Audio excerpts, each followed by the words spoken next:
Bonjour à tous, c'est Mélie sans Mélo et je vous retrouve aujourd'hui pour une vidéo que j'adore puisque elle va lancer pour moi le mois de la fantaisie. Il s'agit bien sûr de ma pile à lire. Ça fait plusieurs années maintenant, 2 ans, 3 ans que je participe au challenge proposé par Steph de la chaîne Piketty.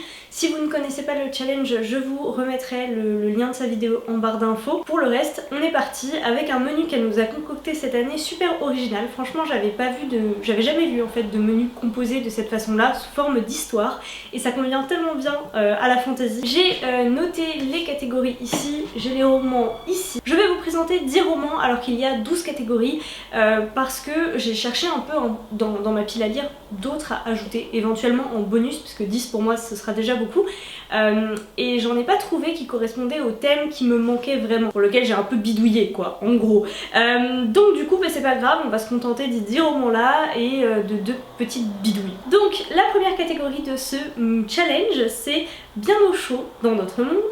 Avec la première sous-catégorie, nous avons appris tout ce qui tourne autour de l'apprentissage et l'école. Et j'ai choisi de faire une relecture puisque j'ai pris Elana l'envol, donc le tome 2 du Pacte des Marchands de Pierre Bottero. Si vous me suivez, vous savez que je me suis lancée dans une relecture de Pierre Bottero cette année, que je compte faire dans l'ordre chronologique de l'histoire. Et donc bah, le deuxième c'est celui-ci. Franchement il est tout tordu ici parce que je l'ai tellement lu et tellement prêté que bah, forcément c'est un livre qui a vécu. Vous le savez, on adore avec Mélo Pierre Bottero. Je ne vais en faire qu'une bouchée et je sais que ce sera super émouvant. Celui-là il est beau. Pourquoi apprentissage? Parce que Elana poursuit son apprentissage de marchande tout simplement. La deuxième sous-catégorie c'est nous avons vécu de longues aventures et j'ai choisi de lire King's Cage, le tome 3 de Victoria Aveyard. Donc c'est le troisième tome de la série Red Queen. Il me semble qu'il y en a un quatrième et peut-être même un cinquième derrière. Je m'étais arrêtée au deuxième, j'ai eu l'occasion de trouver celui-ci en poche, donc c'est parti. La troisième sous-catégorie c'est nous avons rencontré des gens exceptionnels, et donc là on parle de magie, de sorciers, de sorcellerie, et donc j'ai choisi de sortir Les Faucons de Ravera, Sorcière captive, parce que ça fait un moment que j'entends beaucoup parler de cette trilogie, qui a eu beaucoup de retours positifs et que je l'ai dans ma palle, donc il est peut-être temps de le sortir et je pense que c'est la bonne occasion. Et après avoir rencontré des gens exceptionnels, nous avons découvert que nous avons un destin, et donc là il s'agit d'un roman dans lequel on trouve un élu ou un personnage qui est dans une quête. Et donc là, pour tout vous dire, je suis pas exactement sûre de moi, mais j'ai décidé de sortir Alphbad, le tome 2 de Sally Green, parce que il me semble, de mémoire, mais ça fait longtemps que j'ai lu le tome 1, que notre héros est un élu au sens où il est vraiment unique en son genre et il a le pouvoir de faire basculer un peu son univers d'un côté ou de l'autre. Et donc pour moi ça fait de lui un élu. Et c'est la première lecture en VO que je vous présente. La deuxième catégorie, nous traversons la forêt avec en première sous-catégorie et commençons le périple. Donc là la thématique c'est le voyage de façon assez élargie, c'est-à-dire vraiment ça peut être un univers qui nous fait voyager, un univers de fantasy qu'on n'a pas l'habitude de rencontrer, de voir. Et donc de mon côté j'ai choisi un roman de la même auteure en fait, puisqu'il s'agit de The Smoke Thieves de Sally Green également. Ça se passe dans un univers oriental avec des djinns. Je l'ai acheté il y a un sacré paquet de temps, mais il vient d'être édité en français, donc il a fait pas mal de bruit, on en entend beaucoup de bien. Donc j'ai hâte de voir ce que nous prépare Sally Green dans cet univers-là. Et nous allons à la rencontre des autres, il s'agit de la deuxième sous-catégorie du coup, et c'est là que j'ai commencé à bidouiller un petit peu. J'ai très peu de romans qui tournent autour du petit peuple dans ma palle, j'ai cherché mais j'ai pas trouvé, et ben voilà, j'ai déjà assez de relecture je pense pour ce challenge, il faut que je vide ma palle. Mais il faut aussi que je remplisse cette catégorie, vous voyez. Et donc du coup j'ai décidé de remettre le Pacte des Marchands, Elana l'envol. Alors là où j'ai bidouillé un peu, c'est que je n'ai pas la certitude absolue que dans ce tome-ci on croise le petit peuple. C'est-à-dire dans le premier tome j'en suis sûre, dans le troisième j'en suis sûre, autant dans celui-là j'ai un petit doute, mais on va dire que sûrement à travers des souvenirs on va voir passer ce petit peuple. Puisque pour ceux qui ne connaissent pas ou ceux qui ont oublié, Elana a été éduquée, élevée par le peuple des petits, voilà, tout simplement.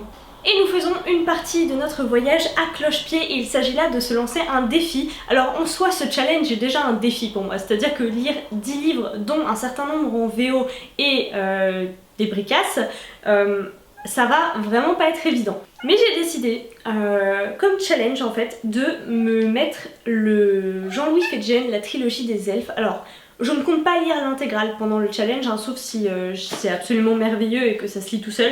Mais honnêtement, il fait plus de 900 pages, donc ça risque d'être compliqué.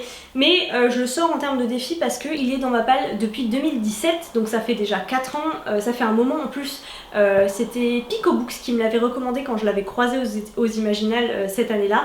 Donc j'ai plus d'excuses, il faut vraiment que je sorte. En plus, ça parle de la... Ça tourne autour de la légende du roi Arthur, en mêlant tout cela à des elfes. Donc voilà, il est temps que je me lance. Au début je voulais la mettre dans le petit peuple, mais je sais pas trop si on peut considérer les elfes comme faisant partie du petit peuple et j'en suis pas tout à fait persuadée. Voilà. Mais dites-moi dans les commentaires, hein, parce que peut-être que je peux le mettre dedans. Bon, les petits bruits que vous entendez, c'est mon chat. Et enfin on termine cette partie du voyage en survolant la forêt et donc il s'agit de trouver des créatures volantes. Alors là encore j'ai du mal à trouver en fait, j'aurais dû me garder Iskari sous le coude puisque dedans évidemment il y a des dragons, mais en fait j'ai pas de livre actuellement dans ma palle dans lequel il y a des dragons, enfin en tout cas pas dans les livres que j'ai envie de lire rapidement, envie de sortir. D'ailleurs ça c'est un thème sur lequel j'ai vraiment envie de revenir. Et mine de rien, j'ai du mal, alors peut-être que je cherche mal, à trouver des romans très sympas avec des dragons. Donc n'hésitez pas à me donner des recommandations dans les commentaires. Voilà. En attendant, j'ai décidé de sortir Dreams of Gods and Monsters. Donc c'est le 3e tome de la trilogie Daughter of Smoke and Bone de Laini Taylor. Vous savez que j'ai beaucoup aimé le 1er tome, le 2e tome, et dedans en fait on parle de chimères et d'anges. Et donc très clairement, alors les anges, est-ce qu'on peut appeler ça des créatures? Je ne sais pas, mais pour ce qui est des chimères, je pense que oui. Et donc beaucoup d'elles volent. Alors par contre on peut pas leur grimper dessus pour voler, je sais pas si ça compte, mais elles volent. Nous arrivons à la fin de notre périple qui nous mène vers d'autres contrées et la première raison pour laquelle on y arrive, c'est pour y trouver l'amour. Alors là aussi ça n'a pas été évident et c'est là où j'ai mis un 2e livre que je vous ai déjà présenté, puisque j'ai décidé de remettre King's Cage, puisque je suis absolument persuadée que dans celui-là il y a une romance. Autant pour les autres romans il y en a un petit peu, mais ça reste léger je pense, en tout cas dans ceux que j'ai déjà lus. Autant ici je suis sûre, je suis sûre à 200%. On y va également pour trouver un apprenti, et pour cette sous-catégorie qui concerne les romans jeunesse et young adulte, j'ai décidé de sortir La Malédiction de l'Épouvanteur. Donc c'est là aussi une relecture, même si la première lecture date d'il y a bien plus d'une dizaine d'années je pense maintenant, et je vais me faire un plaisir d'avancer dans cette relecture aussi. Mon objectif cette année, c'est peut-être parce que mon quart de siècle approche dangereusement, c'est vraiment de refaire des lectures de ma jeunesse, des lectures qui m'ont vraiment marqué en fait. Enfin, au-delà d'un objectif, c'est une envie. Voilà, j'ai envie de revenir vers ça. Peut-être un soupçon de nostalgie qui arrive déjà. Donc il y a les Bottero qui sont concernés, les Épouvanteurs qui sont concernés. J'ai très envie de relire les Harry Potter aussi, et j'ai aussi envie de relire les Chroniques du bout du monde. Voilà, ça fait beaucoup de relectures. Je suis pas sûre de tout relire en une année, c'est pas possible. Mais en tout cas c'est une envie très forte et il faut bien commencer par quelque part. Donc voilà, le tome 2 de l'Épouvanteur qui est un roman plutôt jeunesse. Dans la 3e sous-catégorie, on se laisse porter, donc soit par un choix aléatoire, soit par le choix de quelqu'un d'autre, soit par une lecture commune. Ce sera ma première lecture commune dans le cadre d'un mois de la fantasy et je suis trop contente puisque est arrivée il y a à peine une semaine Elantris de Brandon Sanderson via un swap.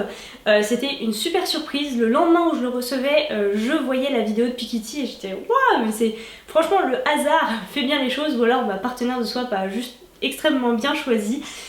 Et ça va être mon premier Brandon Sanderson, donc j'ai hâte et je suis vraiment contente de le faire en lecture commune parce que très clairement lui aussi il fait un peu plus de 900 pages.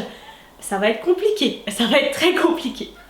Pour la dernière sous-catégorie de ce challenge, il s'agit de découvrir une nouvelle ville avec de l'urban fantasy du coup. Je pense que vous avez remarqué que je ne lis pas du tout d'urban fantasy, mais absolument pas. J'avais commencé le Charlie Davidson mais j'ai pas accroché. Et donc c'est là que j'ai bidouillé à nouveau puisque j'ai décidé de mettre dans cette catégorie Un reflet de lune d'Estelle Faye. Pourquoi? Tout simplement parce que ça se passe dans un Paris post-apocalyptique et je me suis dit bon bah voilà, on va finalement découvrir une ville qu'on connaît mais sous un autre angle. Je vous avoue que je ne sais pas, enfin je sais très peu de choses sur ce roman, sur ce qu'il y a à l'intérieur. C'est aussi la difficulté de faire une page, c'est-à-dire qu'on peut se tromper de catégorie parce qu'on sait pas trop ce qu'il y a dedans. En soi, dans ma pile à lire côté vraiment SFFF, il y a quelques autres romans que j'aurais pu caser je pense dans ce challenge, mais je trouve que 10 c'est déjà pas mal, et si j'arrive à remplir toutes ces catégories avec mes petits bidouillages et mes petits arrangements, je serai super contente. J'espère que le rythme de lecture sera là au mois de mai, vraiment. Moi je vous tourne cette vidéo, on est mercredi, j'ai 2 romans à finir avant vendredi, enfin avant samedi matin du coup. Vendredi soir c'est un week-end à 1000 qui commence, donc ça ne peut que bien tomber. Franchement je suis trop excitée, j'ai super hâte. Dites-moi dans les commentaires si vous participez, si oui, avec quel roman, qu'est-ce que vous avez mis dans les catégories. Si certains des romans que j'ai présentés, vous les avez déjà lus, n'hésitez pas à me le dire aussi. Ça m'encouragera peut-être à les sortir dans un ordre différent. Je vous souhaite à toutes et à tous de passer un très beau mois de mai et un très beau mois de la fantasy. Et encore merci à Steph d'organiser tout ça, parce que c'est tous les ans plus sympa, tous les ans plus original, et c'est super chouette. Voilà, c'est super chouette d'être porté par les autres, parce que là c'est vraiment le cas, c'est un challenge qui est super actif sur les réseaux. Là Steph a déjà créé les groupes pour les lectures communes, donc trop bien.